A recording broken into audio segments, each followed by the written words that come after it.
Assalamualaikum warahmatullahi wabarakatuh. Perkenalkan, nama saya Ramadan Firdaus Nasution dari Fakultas Vokasi Universitas Negeri Malang. Di sini saya mengerjakan tugas akhir yaitu skripsi dengan judul Rancang Bangun Tempat Sampah Cerdas. Berikut adalah alat jadinya. Ini untuk alat jadinya. Di sini pembagian 4 jenis sampah yaitu organik, untuk ini kompartemennya, anorganik, logam, dan juga kaca.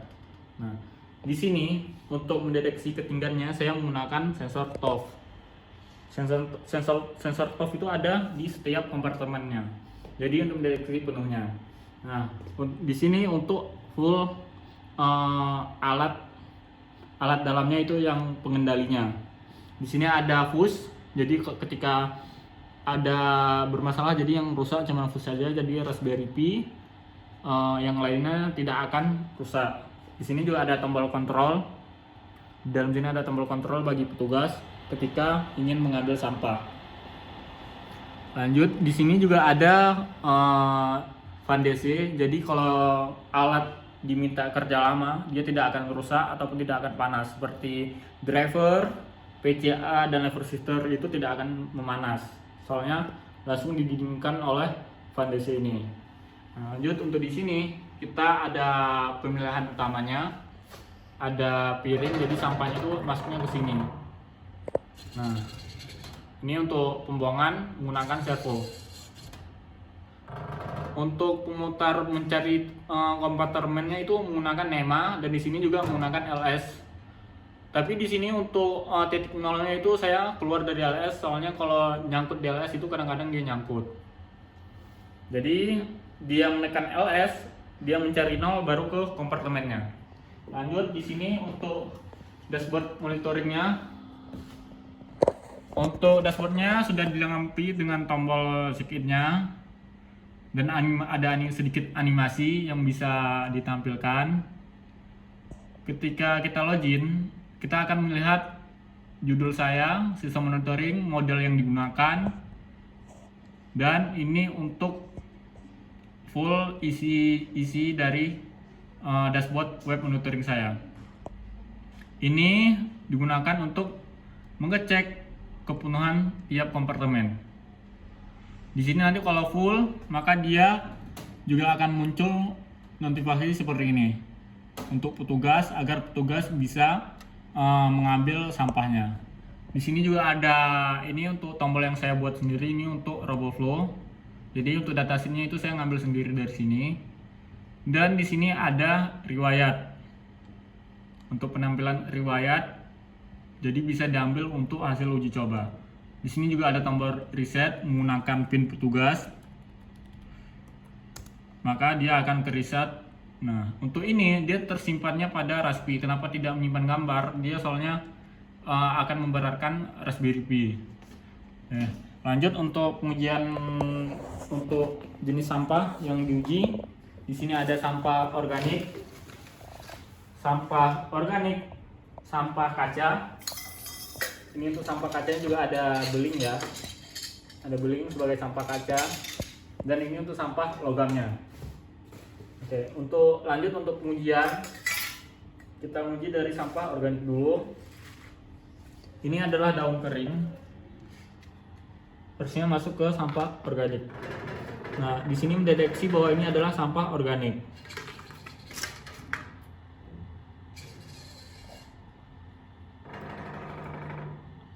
Ini untuk sampah logam.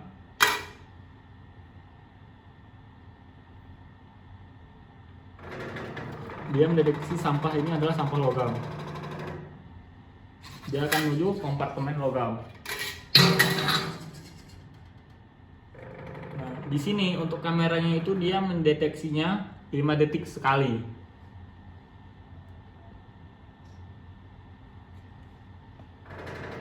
Ini untuk sampah organik, soalnya ini kulit jeruk ya. Nah, lanjut untuk sampah anorganik, kita menggunakan mungkin untuk kotak-kotak box gitu. Nah, dia akan muncul sampah Anda organik, anorganik. Nah, Dia walaupun posisinya terbuka, dia juga bisa mendeteksi seperti ini. Dia juga akan bekerja.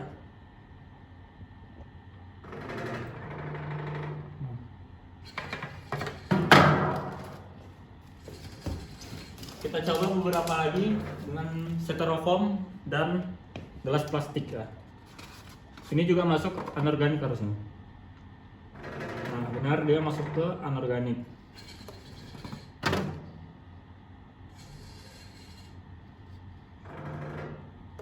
Ini untuk uji coba plastiknya.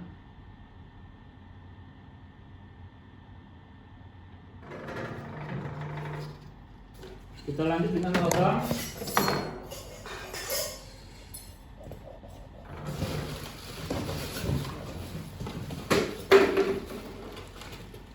Di sini ada sendok, yang pertama sendok plastik, dan ini harusnya masuknya ke anorganik, dan ini untuk logam. Dia bentuknya sama, tapi kita lihat pembacaannya.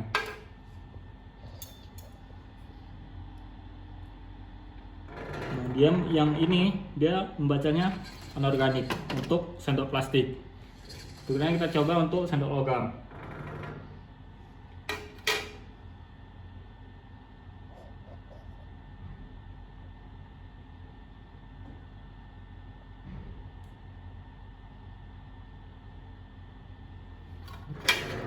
Nah, dia lumayan mendeteksi sampah Anda logam. Berarti ini benar deteksi logam, walaupun bentuknya sama, dia masih bisa deteksi.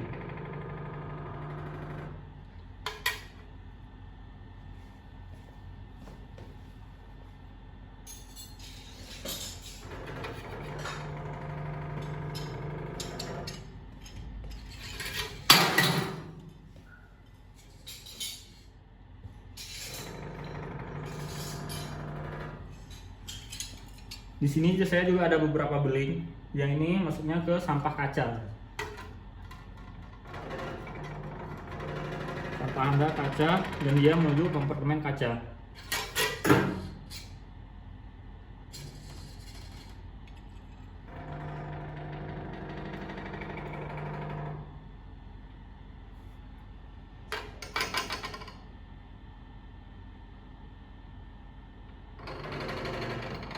Ini juga kaca.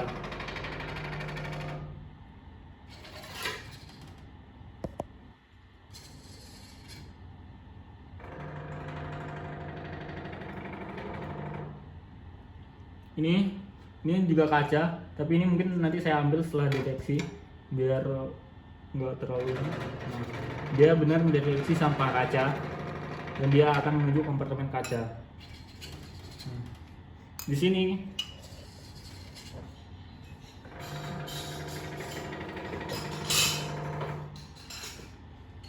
mungkin di sini untuk sistemnya akan kesulitan jika kita menggunakan yang kecil. Silakan, kameranya juga bukan autofocus, jadi kita coba aja. Ada kemungkinan di sini gagal.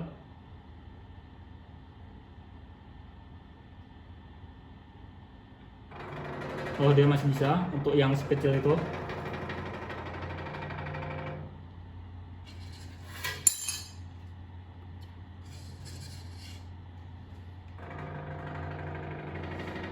Kita coba untuk yang lebih kecil lagi, apakah dia bisa?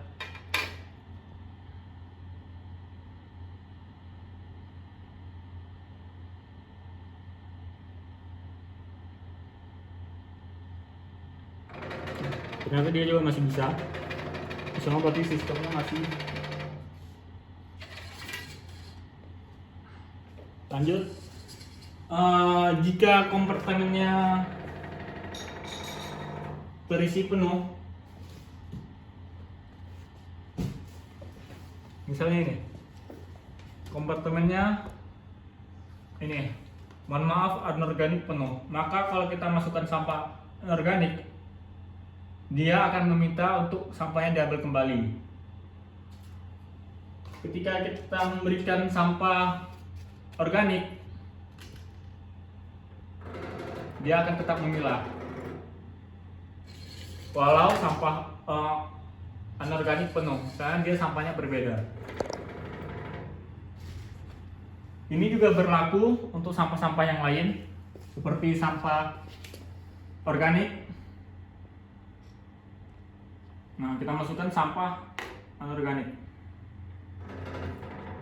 maka dia juga akan memilah.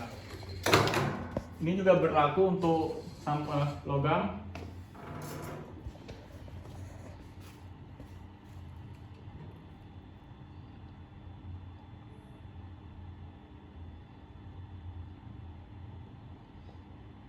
Nah, ini untuk sampah logamnya full, jadi kita coba.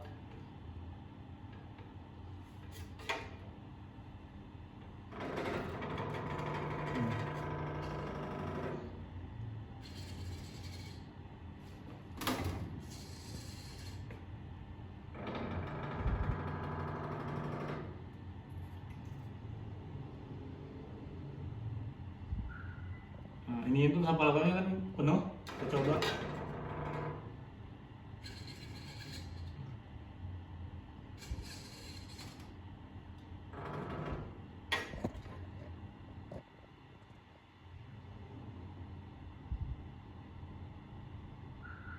Nah, ini juga bisa berlaku untuk logam, karena tadi salah pemilahannya saja.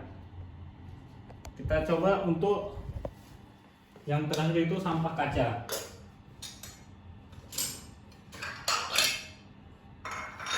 Kita menggunakan piring kaca.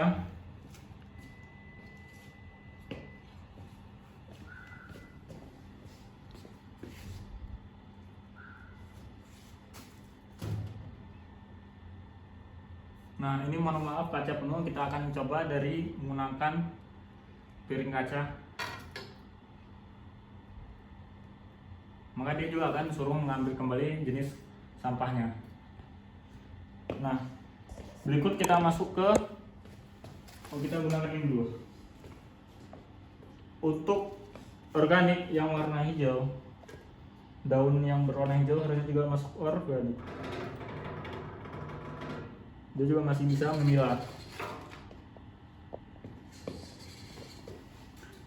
Kita gunakan dengan sampah logam yang juga sama berwarna hijau, apalagi juga masih bisa memilah. Dia juga masih mendeteksi kalau ini sampahnya logam, walaupun warnanya itu masih hijau, masih daun. Berlaku juga untuk yang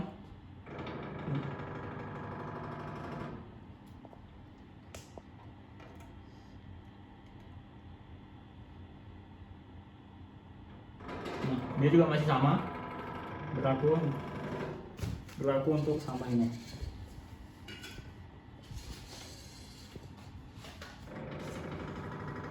Ini kita coba buat menggunakan ranting. Ini ranting juga masuk ke sampah organik. Oke, benar ya, masuk ke organik.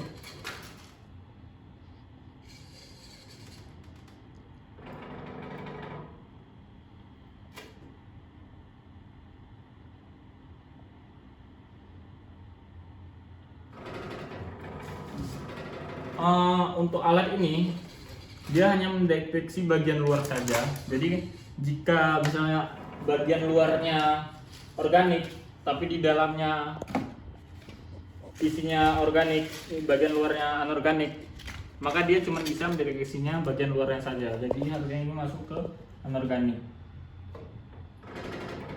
maka dia masukkan ke anorganik walaupun di dalamnya adalah sampah organik. Nah, sistem hanya bisa membaca bagian luarnya saja. Lalu ini untuk monitoringnya tadi, untuk hasil pembacaan dari alat pada web. Ini untuk ketinggian sampah, sama seperti tadi, misalnya ini sampah logam ditutup, maka dia akan naik, maka dia akan full. Saya tadi ditutup.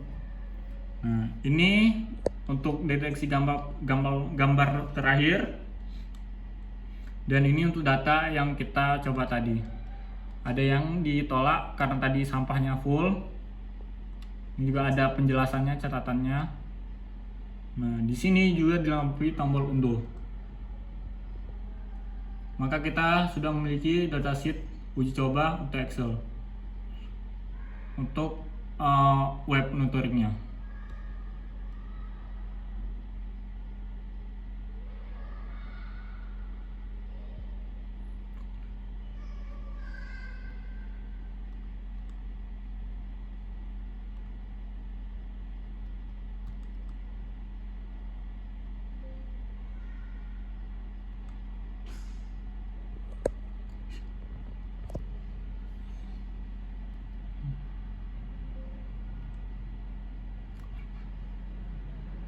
Nah, ini untuk hasil ujinya. Dia sudah lengkap, jadi riwayatnya juga ada, langsung tersimpan pada Raspberry Pi. Dan nanti juga bisa kita hapus secara ini, tapi harus yang hapusnya hanya bisa petugas. Untuk monitoringnya itu bisa untuk semuanya. Dan di sini juga dilengkapi tombol mode aman. Jadi untuk pengambilan sampah, petugas bisa menekan ini dan langsung memasukkan pin. Nah, maka alatnya tidak akan bekerja. Di LCD akan ada tulisan mode aman, dan ketika kita memasukkan sampah, dia tidak akan bekerja. Itu termasuk juga untuk sampah-sampah yang lain. Termasuk juga untuk sampah-sampah yang lain. Karena mode aman ini digunakan untuk pengambilan sampah. Nah, ini juga berlaku untuk yang lainnya. Nah, di sini untuk tombolnya kita nyalainnya juga ada langsung dari web. Jadi untuk mengaktifkannya lagi juga harus memerlukan pin petugas.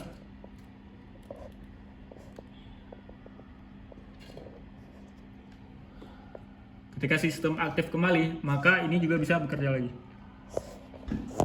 Kita coba lagi menggunakan sampah kulit jeruk yang agak kecil. Nah, dia bisa bekerja kembali. Nah, untuk hardware-nya di sini, jika petugas terkendali dengan internet, maka di sini juga punya tombol kontrolnya. Jadi bisa mematikan secara manual di sini. Langsung pada alat. Nah, maka alatnya juga mode aman. Untuk di sininya kita juga bisa nyoba.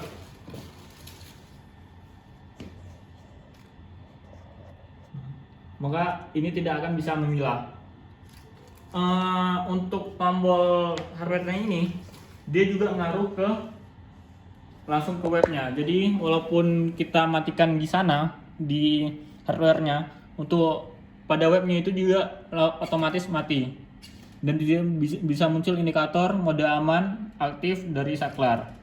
Nah, jika dinyalain, dinyalain, maka aktif kembali, pada web juga langsung aktif kembali dan siap bekerja kembali untuk sistem berbahannya.